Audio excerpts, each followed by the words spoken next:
Bonjour. Dans le calcul des primitives, deux petits exemples qui vont nous faire utiliser les conditions initiales. Donc le premier, donner la primitive de 1 plus x carré qui s'annule en x égale 2. D'abord, il te faut déterminer la primitive, une primitive de 1, une primitive de x carré, et donc une primitive de 1 plus x carré en utilisant les propriétés sur les primitives. Ensuite, tu vas avoir toutes les primitives de 1 plus x carré à une constante près, c'est-à-dire plus k. Puis après, il faut trouver celle qui s'annule en x égale 2. Qui s'annule, ça veut dire que le résultat fait 0 quand x vaut 2. Allez, à toi. Voilà, alors si ça te parlait pas, est-ce que là, ça te parle? Primitive de 1, c'est x, d'accord? Une primitive de 1. Une primitive de x carré, x3 sur 3, d'accord? Quand je dérive x3 sur 3, ça fait 3x2 sur 3, ça se simplifie, ça fait x2. Et puis, si je veux les primitives, il faut que je rajoute k. Maintenant, je cherche en particulier celle qui s'annule en 1. Donc, on a f de, pardon, qui s'annule en 2. On a f de 2, hein, puisqu'ici, qui s'annule en 2, c'est dans l'énoncé. F de 2 égale 0. On remplace, ça nous fait 2 plus 2 au cube, c'est-à-dire 8 tiers plus k est égal à 0.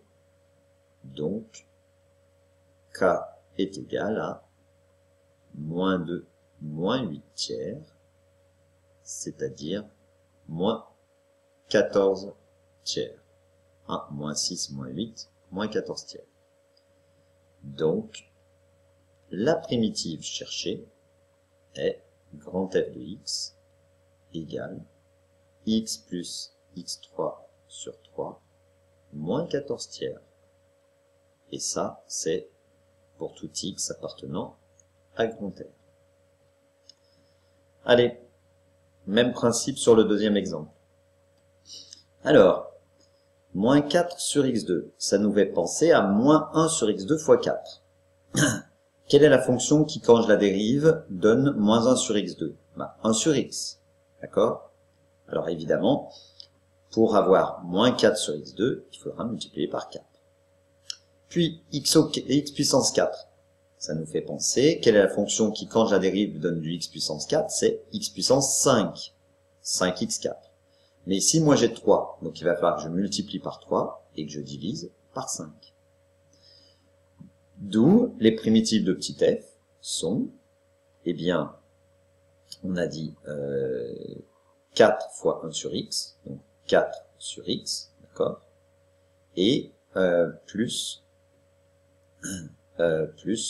3 cinquièmes de x5, puisque je veux avoir 3x4, et que le 5 du 5x4, là, je ne le veux pas. Donc, je divise par 5. Maintenant, il faut que je rajoute plus k pour avoir toutes les primitives. D'accord? Et là, j'ai toutes les primitives, quel que soit x appartenant à R. Maintenant, il faut rechercher celle qui s'annule en 1.